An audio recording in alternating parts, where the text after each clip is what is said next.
Welcome, everyone. This is Michael Ang from the Neuro Specialist Institute, home of CNS Certified Neuro Specialists. I have such an amazing guest with me today. We're so pleased to have him. I have Henry Hoffman of Saebo. And Henry, why don't I just give you this opportunity right now for you to introduce yourself? Well, Michael, thanks for having me. I'm excited to have this talk today. My name is Henry Hoffman. I'm an occupational therapist and the co-founder, co-owner of Saebo. Saebo started nearly 20 years ago. And believe it or not, the very first device that we had was a Saebo Glide, a lawn vertical pole that allows the arm to raise up and down. And that was important back then. And then we along the way started what is now known as the Saebo Flex. For most of our users and therapists out there, they know what the Saebo Flex is. That's that mechanical wrist, hand, finger orthosis that allows the hand to open and close. And we're really excited about that product because that product just last year was, actually in 2019, was we were honored to be invited to be at the London Science Museum, where that device is on permanent public display alongside with things like the first MRI machine and penicillin mold. So that was a real exciting time. So that's our most popular, well-known product that most people know. And, so over the course of the 15, 18 years, we went from exercise devices to orthotics to electrical stimulation to virtual reality. So we're trying to cover the whole spectrum of evidence-based strategies. So it's been a fun ride and happy to be a part of it still, and got a great gang back in Charlotte and a lot of supporters. So it's been great. Awesome. Well, thank you for that introduction, Henry. One of the main questions I want to ask you is like you obviously have so many different devices out there, but maybe with some of your more flagship devices, like what was the like the rationale behind the design? Like what made you guys feel like you needed to create something like some of these orthotics that you've made? Yeah, absolutely. So great question.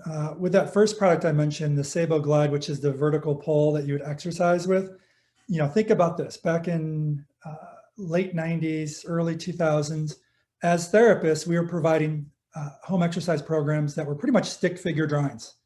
We would cobble up a couple pages, staple them, write 3 sets of 10, and give it to our stroke patient and say, do this stick figure drawing. And the sad part was we were telling them to do what they were currently at, the stage they were at. We didn't tell them, because it's a home program, we're discharging you. Once that gets too easy, go on to these exercises. And when that gets too easy, go on to those. So we knew that we needed some type of progressive exercise program. So that was how the Saebo Glide was born. It was a shoulder elbow exercise device that took them from gravity eliminated to against gravity to resistance training. And so that was how it started. And so 3-4 months using that product, and as an OT, you have to kind of start from scratch. What is business? How do you start business? What's a patent? We could do a whole conversation on all that. How do you raise money? So, we were scratching our heads trying to figure that one out.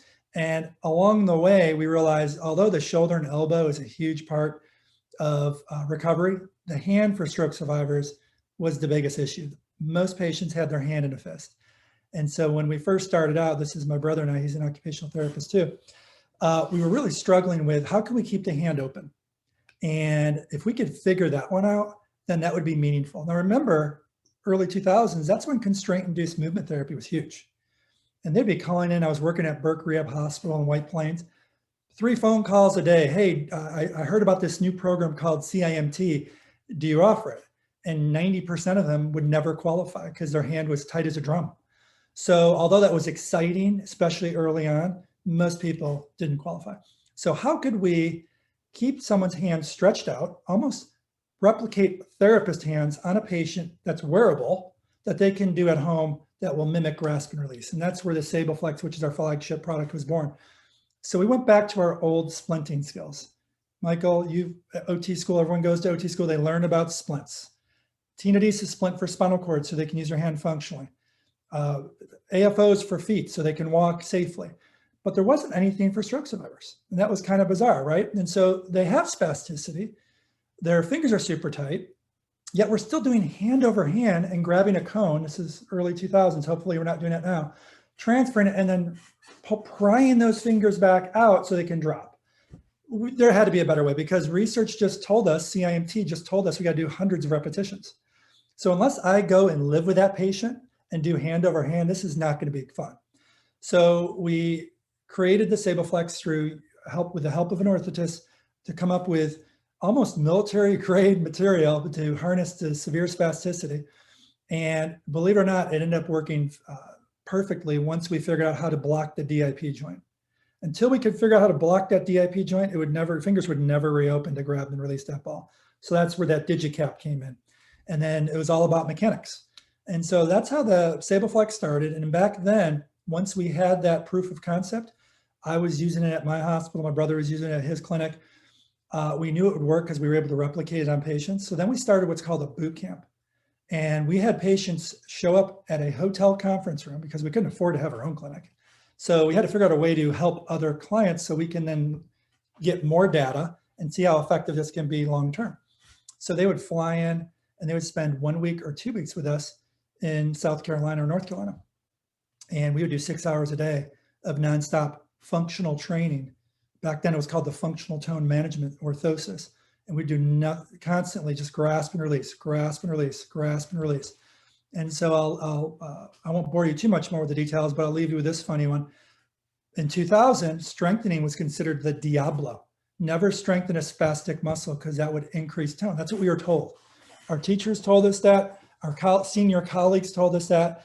Never feed into a synergy or never contract a spastic muscle. So imagine going and taking a Saboflex and putting on a spastic hand and having them squeeze. So for the first 3 or 4 years, after we knew this was successful and tried to educate other therapists about it, that was a big hurdle for us because most therapists thought that that was a bad idea because that would increase tone. Oddly enough, their assumption was based on a theory, never on science. So what we've learned 17 years later, that's actually a very good idea. And we do want to actually strengthen and contract and relax spastic muscles. And that's how you actually reduce spasticity. So the Saboflex continues to be our flagship product. Of course, the Saebo glove, the lower profile version of that device came out many years later. That would be the second product. Got it. Well, thank you for that history once again. And you were really ahead of the curve there, because as you know, from my background in terms of fabricating orthotic devices and whatnot, and as you mentioned, that DIP can definitely be a struggle. I think the next closest thing in the clinic was, you know, these dynamic orthotic devices, radial nerve palsy splints. But even if you were to apply a radial nerve palsy splint on somebody who had a stroke, we never quite got that DIP, and that was really, you know, the issue there. And also other alternatives such as, you know, those resting splints, those functional hand splints, those intrinsic plus splints, they would never do what you needed them to do, which is why I love. That's called great marketing, Michael. How is this functional, by the way? I don't walk around life looking like this, do you? So that's called excellent marketing. And as far as you hit the nail on the head with the radial nerve palsy splint. We tried the radial nerve palsy splint on some of these patients. And once you go with the finger cot, once you go to squeeze, your FDP takes over, and then your fingers look like this, and they're never going to reopen. So yeah, we needed to, you know, sometimes it's not so much evolutionary as it is revolutionary. And with that change, it really needed to evolve to take what we learned in school as practitioners, figure out what the biggest limiting factor is, in this case, spasticity, and use those same biomechanical principles, but do it in a way where we can protect those joints and allow for proper grasp and release. Sure, absolutely. And what I was going to mention in terms of like those functional splints, you have something like the Saebo stretch, which, you know, that prevents that hyperextension of the joints, because when you have somebody in a very rigid in a static splint, and then it's a very rigid type of material, then they do have that tendency to go into hyperextension, and now we're dealing with a deformity that we don't want. So Henry, if you don't mind talking about maybe some of the insurance and coverages and maybe some of the barriers there, because I know that insurance does cover a couple of Saebo products, but not everything that you guys have in your entire portfolio. Why is that the case, and what are some of the barriers that you've encountered there? Yeah, so you brought up the Saebo stretch, which is a great example. Before I dive into reimbursement, the Saebo stretch, what's funny about patients with hypermobility, when their fingers pull out of a static splint, when they cough, sneeze, or move in the chair, you can always tell when you have a patient who's a compliant splint wearer they're a compliant splint wearer when they have joint damage, right? Because they've used static splints because they were told to, and over the years they have DIP hypermobility. So it's not their fault. And frankly, it's not even the therapist's fault. They just didn't realize these other products exist, or they would look for that new alternative, which is more of a dynamic high energy storing type of hand plate.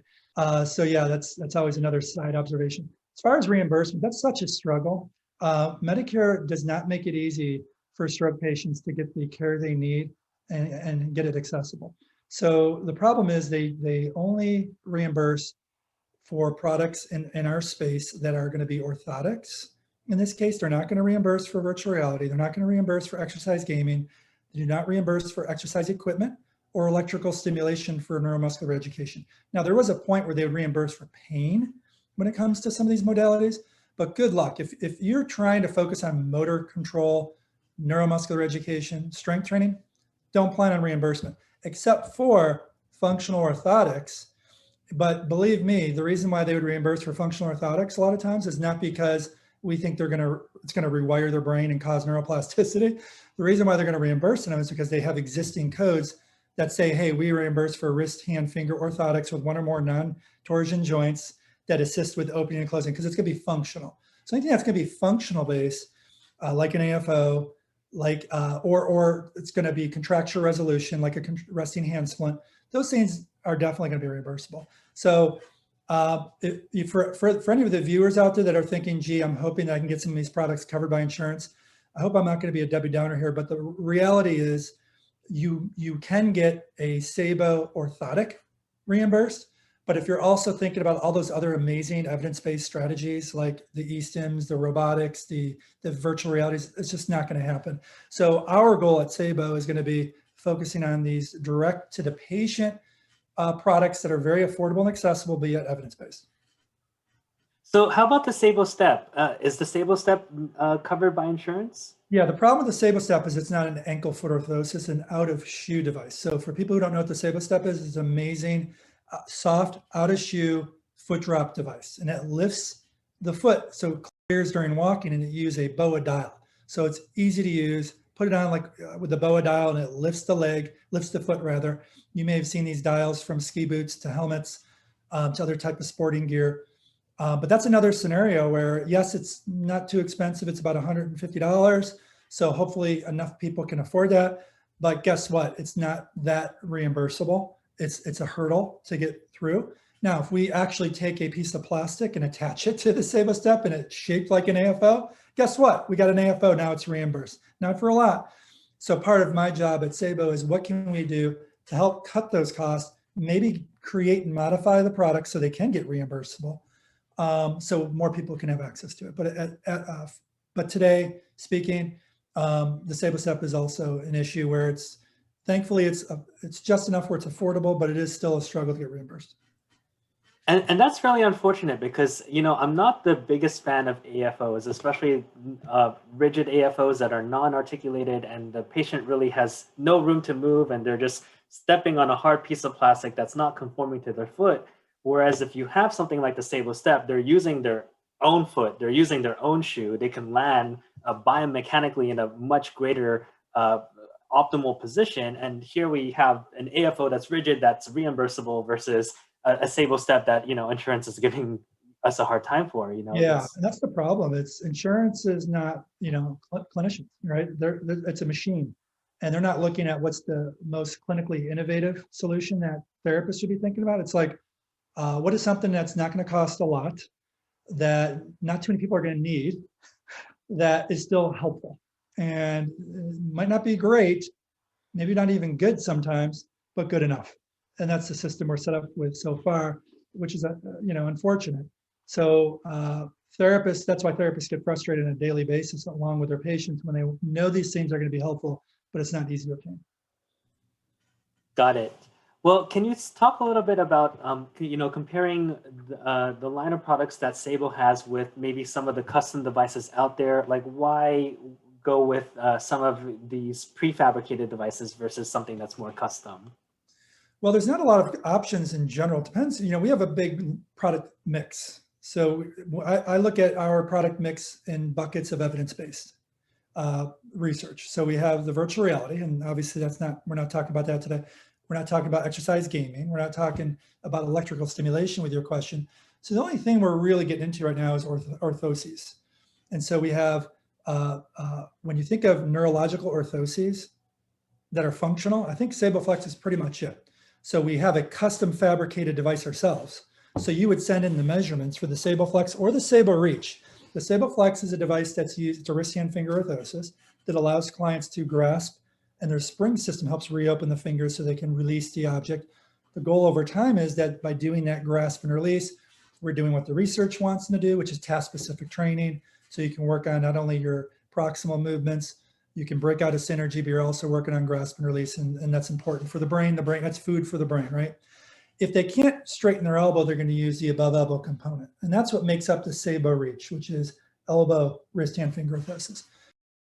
So we have a custom fabricated version of that where the therapist would send in measurements after they're certified. They can get trained online. It's a very easy process. Once they're trained, they can order this product, and insurance does reimburse for that. Now, we also have a prefabricated version of those products that we try to help clients with that can't afford the custom version. And then when you move on and think about other custom products, the only thing I'd be thinking of that's in the marketplace would be these resting hand splints versus Saebo Stretch. There's a ton of custom fabricated resting hand splints that we as therapists make, and that will always exist. And it's appropriate for many patients. But when it comes to clients that have tone and their fingers want to pull out because of their synergy, we can't be splinting these folks in rigid thermoplastic material.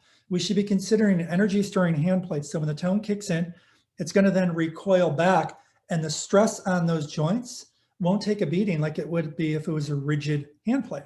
So over time, they can continue to progressively stretch comfortably while minimizing those contractures. So that's a prefabricated product that works really well with the energy storing hand plates. Now, I could customize that Saebo Stretch if I wanted to really do that, but Medicare and most insurance companies reimburse for that Saebo Stretch. So it works really well for the therapist, quick and easy to provide. Other than those, then it's pretty much these prefabricated larger contracture braces that some people, will use. But again, the biggest concern about all of those is what's going on at the fingers and the DIP and the PIP joints. Thank you for that insight. I think one of the nicest things that is sort of out there right now is that you've made it so easy for clinicians to have access to your equipment, where you can contact somebody who is Saebo certified. They can come in, they can do the fitting process, and then it fits specifically to that client, and then you can get this reimbursed, as opposed to maybe coming up with your own custom device yourself, trying to make it very dynamic, which can be very costly. It could be very ineffective, sort of depending on what you're working with, versus if you went with a Saebo certified clinician, you have this opportunity to actually go through this entire fitting process, and you can customize it in that sense as well. So something that I recommend, if you can give Saebo a shot. You can give some of these devices a shot, and you can have it conform exactly to the specifications of that patient. Yeah, and what's also important is being a therapist, we want to make this as easy as possible for therapists.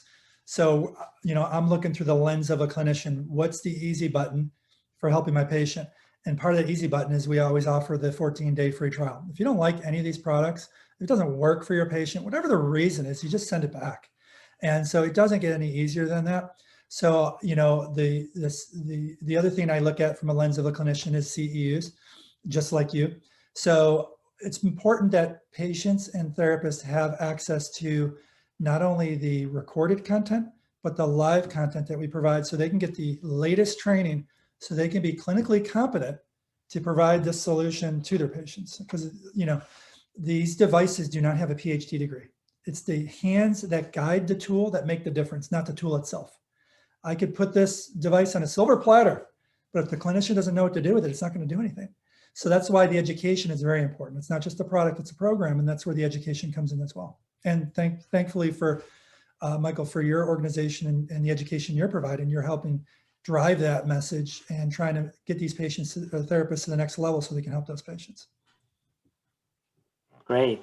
So Henry, any evidence or qualitative studies that you want to highlight that demonstrate any short-term or long-term efficacy with these devices? You bring up a really good question. And this is where, when we first started, I started telling you about constraint-induced movement therapy. And that phone call came in. I think they were on CNN. It was a big study. It was the Wolf study that came out. And Dr. Wolf's a wonderful friend, and he's on our scientific advisory board. But everyone learned about constraint-induced movement therapy for the first time.